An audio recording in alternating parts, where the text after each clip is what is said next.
Hello everyone, welcome to Anushruti art zone.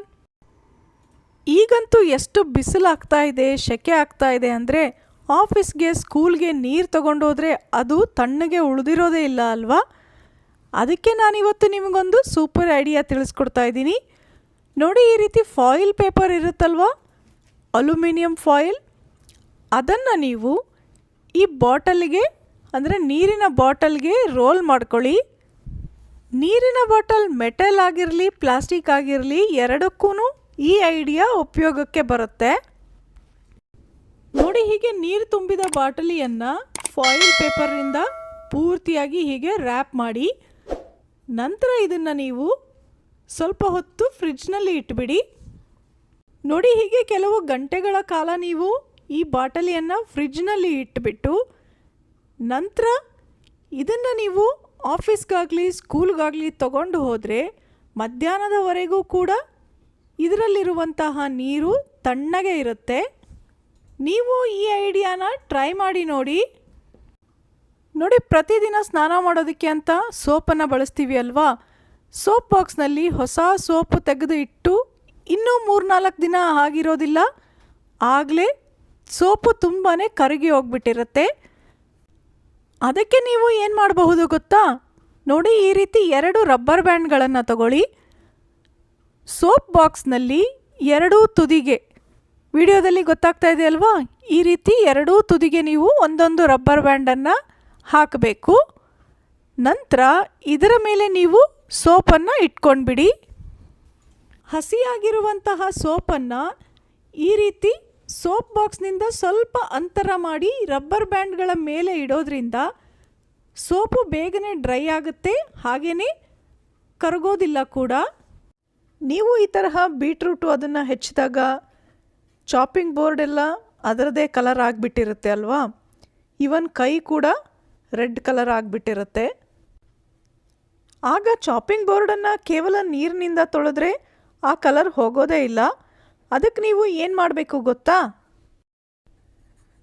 ನೋಡಿಲ್ಲಿ ನಾನು ಒಂದು ಸ್ವಲ್ಪ ನಿಂಬೆಹಣ್ಣನ್ನು ತೊಗೊಂಡಿದ್ದೀನಿ. ಹುಳಿ ಎಲ್ಲ ಬಳಸಿ ಉಳಿದಿರುವಂತಹ ನಿಂಬೆಹಣ್ಣಿನ ಸಿಪ್ಪೆ, ಜೊತೆಯಲ್ಲಿ ಚಾಪಿಂಗ್ ಬೋರ್ಡ್ ಮೇಲೆ ಸ್ವಲ್ಪ ಉಪ್ಪನ್ನು ಹಾಕ್ಕೋಬೇಕು. ಆ ನಂತರ ಇದರ ಮೇಲೆ ಒಂದು ಸ್ವಲ್ಪ ವಿನೆಗರನ್ನು ಹಾಕಬೇಕಾಗತ್ತೆ. 1-2 ಸ್ಪೂನ್ ವಿನೆಗರ್ ಆದರೆ ಸಾಕಾಗುತ್ತೆ. ಮನೆಯಲ್ಲಿರುವಂತಹ ಯಾವುದೇ ವಿನೆಗರನ್ನು ಕೂಡ ಬಳಸಬಹುದು. ಉಪ್ಪು ಹಾಗೆ ವಿನೆಗರ್ ಸೇರಿದ ನಂತರ ಅದರ ಮೇಲೆ ನೋಡಿ, ಈ ನಿಂಬೆಹಣ್ಣಿನ ಸಿಪ್ಪೆ ಇತ್ತಲ್ವಾ, ಅದನ್ನು ತಗೊಂಡ್ಬಿಟ್ಟು ಉಜ್ಜುತ್ತಾ ಹೋಗಿ. ನೋಡಿ, ಹೀಗೆ 2-3 ನಿಮಿಷ ಗಟ್ಟಿಯಾಗಿ ಉಜ್ಜಿಕೊಂಡ ನಂತರ ಇದನ್ನು ನೀರಿನಿಂದ ತೊಳೆದ್ಬಿಟ್ರೆ ಸಾಕು. ಚಾಪಿಂಗ್ ಬೋರ್ಡ್ ಮೇಲೆ ಯಾವುದೇ ರೀತಿಯ ಕಲೆಗಳು ಉಳಿಯೋದಿಲ್ಲ. ನೋಡಿ, ಇಲ್ಲಿ ನಿಮಗೆ ಗೊತ್ತಾಗ್ತಾ ಇದೆ, ನೀರಿನಿಂದ ತೊಳೆದ ನಂತರ ಚಾಪಿಂಗ್ ಬೋರ್ಡ್ ಮೇಲೆ ಬೀಟ್ರೂಟ್ ಹೆಚ್ಚಿದ್ದು ಕೂಡ ಗೊತ್ತಾಗೋದಿಲ್ಲ. ಅಷ್ಟು ನೀಟಾಗಿ ಇದ್ರ ಮೇಲಾದಂತಹ ಬೀಟ್ರೂಟ್ನ ಕಲೆ ಪೂರ್ತಿಯಾಗಿ ಹೋಗಿದೆ. ಇನ್ನು ನೋಡಿ, ಈರುಳ್ಳಿ ಹೆಚ್ಚೋದಂತೂ ಕೆಲವರಿಗೆ ತುಂಬಾ ಕಷ್ಟದ ಕೆಲಸ. ಅದರಲ್ಲೂ ಹೊಸದಾಗಿ ಅಡುಗೆ ಮಾಡ್ತಿರೋರಿಗೆ ಅಬ್ಬಾ ಇದನ್ನು ಹೆಚ್ಚಿದ್ರೆ ಕಣ್ಣಲ್ಲೆಲ್ಲ ನೀರು ಬರುತ್ತೆ ಅನ್ನಿಸ್ಬಿಡುತ್ತೆ. ಹಾಗಾಗಬಾರ್ದು ಅಂದರೆ ನೀವೇನು ಮಾಡಬಹುದು ಗೊತ್ತಾ? ಹೀಗೆ ನೋಡಿ, ಒಂದು ಟಿಶ್ಯೂ ಪೇಪರ್ನ 4 ಭಾಗವಾಗಿ ಮಡಚ್ಕೊಂಡು ಸ್ವಲ್ಪ ಹಸಿ ಮಾಡ್ಕೊಳ್ಳಿ. ಈ ಹಸಿ ಟಿಶ್ಯೂ ಪೇಪರ್ನ ನೀವು ಈರುಳ್ಳಿ ಪಕ್ಕದಲ್ಲೇ ಇಟ್ಕೊಂಡ್ಬಿಟ್ಟು ಆ ಈರುಳ್ಳಿನ ನೀವು ಹೆಚ್ಚುತ್ತಾ ಹೋದರೆ ಕಣ್ಣಲ್ಲಿ ನೀರು ಬರೋದಿಲ್ಲ. ಇನ್ನು ನೋಡಿ, ರಾತ್ರಿದು ಅನ್ನ ಉಳಿದಿರುತ್ತೆ, ಈ ರೀತಿ ಡಬ್ಬಿಯಲ್ಲಿ ಹಾಕಿ ತೆಗೆದಿಟ್ಟಿರ್ತೀವಿ. ಈಗ ಅದನ್ನು ಉಪಯೋಗಿಸ್ಬೇಕು ಅಂದಾಗ ತಣ್ಣಗಾಗೋಗಿರುತ್ತಲ್ವಾ, ಹಾಗೆ ತಿನ್ನೋದಕ್ಕೆ ಮನಸ್ಸಾಗೋದಿಲ್ಲ, ಇದನ್ನು ಬಿಸಿ ಮಾಡ್ಕೊಳ್ಳೋದಕ್ಕೂ ಸರಿ ಹೋಗೋದಿಲ್ಲ. ಅಂದರೆ ಇದನ್ನು ಡೈರೆಕ್ಟಾಗಿ ಪಾತ್ರೆಯಲ್ಲಿ ಬಿಸಿ ಮಾಡೋಕ್ಕೆ ಹೋದರೆ ತುಂಬಾ ಡ್ರೈ ಆಗಿಬಿಡುತ್ತೆ, ಹಾಗೆಯೇ ಪಾತ್ರೆಗೂ ಕೂಡ ತುಂಬಾ ಅಂಟ್ಕೊಂಡ್ಬಿಡುತ್ತೆ.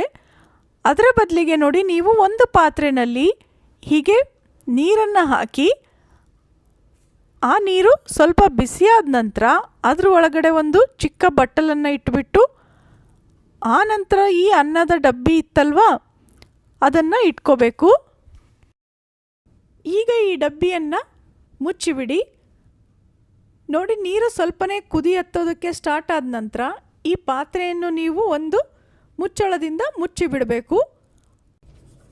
ಹೀಗೆ ಮಾಡೋದ್ರಿಂದ ನೀರು ಕುದೀತಾ ಇರುವಾಗ ಉತ್ಪತ್ತಿಯಾಗುತ್ತಲ್ವ ಆವಿಯಿಂದ ಈ ಅನ್ನ ಬಿಸಿ ಆಗುತ್ತೆ.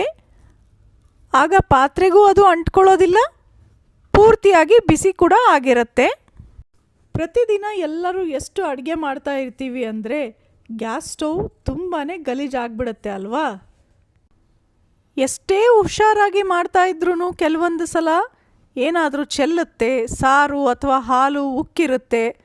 ನಂತರ ಮತ್ತೆ ಗ್ಯಾಸನ್ನು ಉರಿಸಿದಾಗ ಅದೆಲ್ಲ ಹೀಗೆ ಕೆಂಪಗಾಗಿ ಬಿಡುತ್ತಲ್ವಾ.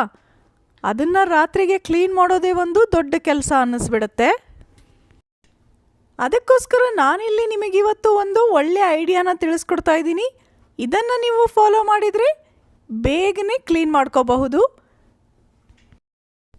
ಮೊದಲಿಗೆ ಗ್ಯಾಸ್ ಸ್ಟವ್ ಮೇಲಿರುವಂತಹ ಸ್ಟ್ಯಾಂಡ್ಗಳನ್ನು ತೆಗೆದು ಅದರ ಮೇಲೆ ನೋಡಿ ಏನಾದರೂ ಚೆಲ್ಲಿರುತ್ತಲ್ವ, ಆ ತರಹ ಪುಡಿ ಏನಾದರೂ ಕಸ ಇದ್ದದ್ದನ್ನು ನೀವು ಒಂದು ಬಟ್ಟೆಯಿಂದ ತೆಗೆದುಬಿಡಿ. ಈಗ ನೋಡಿ ಇದರ ಮೇಲೆ ನೀವು ಒಂದು ಚಮಚದಿಂದ ಸೋಡಾ ಪುಡಿಯನ್ನು ಹಾಕಬೇಕು. ಯಾವ ಭಾಗದಲ್ಲಿ ತುಂಬಾ ಗಲೀಜಾಗಿದೆ ಅಲ್ಲ ಅದರ ಮೇಲೇ ನೀವು ಸೋಡಾ ಪುಡಿಯನ್ನು ಹಾಕಬೇಕಾಗುತ್ತೆ. ಇದು ರೆಗ್ಯುಲರ್ ಆಗಿ ಅಡುಗೆ ಮನೆಯಲ್ಲಿ ಬಳಸ್ತೀವಲ್ವ, ಅದೇ ಸೋಡಾ.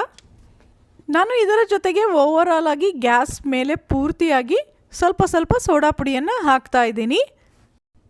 ಇಷ್ಟಾದ ಮೇಲೆ ನೋಡಿ ಅಡುಗೆ ಮನೆಯಲ್ಲಿ ಅಡುಗೆಗೆ ಅಂತ ಬಳಸಿ ಉಳಿದಿರುವಂತಹ ನಿಂಬೆಹಣ್ಣಿನ ಸಿಪ್ಪೆ ಇರುತ್ತಲ್ವ, ಅಂದರೆ ಇದರ ಹುಳಿಯನ್ನು ಎಲ್ಲ ತಗೊಂಡ್ಬಿಟ್ಟು ಆನಂತರ ಸಿಪ್ಪೆ ಬಿಸಾಕ್ತೀವಿ.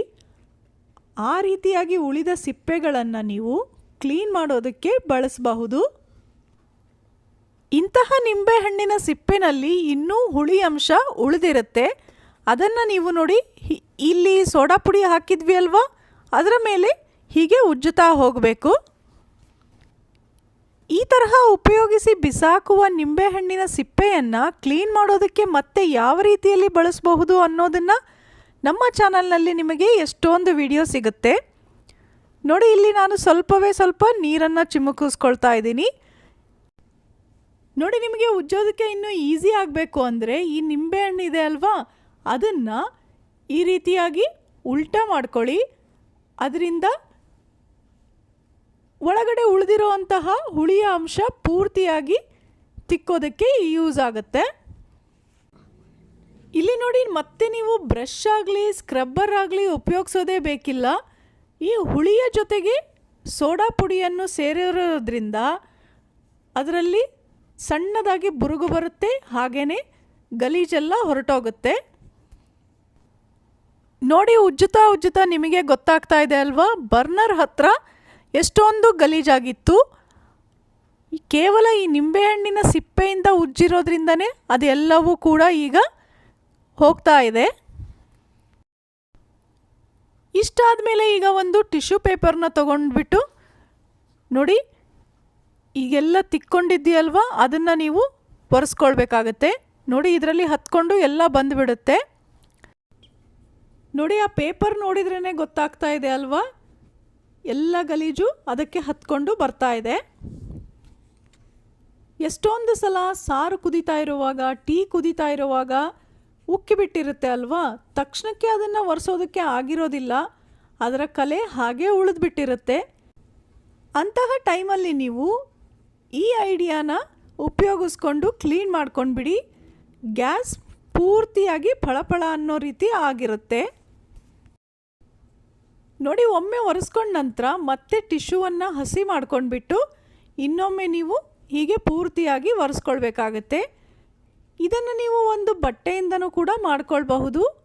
ಬಟ್ಟೆಯಿಂದ ಒರೆಸ್ಕೊಂಡ್ಬಿಟ್ಟು ಆ ಬಟ್ಟೆಯನ್ನು ಒಳ್ಳೆ ನೀರಿನಿಂದ ತೊಳೆದ್ಬಿಟ್ಟು ಮತ್ತೆ ಹಸಿ ಬಟ್ಟೆಯಲ್ಲಿ ಒರೆಸೋದ್ರಿಂದ ಇದರ ಮೇಲೆ ಉಳಿದಂತಹ ಎಲ್ಲ ಗಲೀಜು ಕೂಡ ಹೊರಟೋಗುತ್ತೆ ನೋಡಿ. ಈಗ ನೋಡ್ತಾ ಇದ್ದೀರಲ್ವಾ, ಮುಂಚೆ ಹೇಗಿತ್ತು ಈಗ ಹೇಗಾಯಿತು ಅಂತ.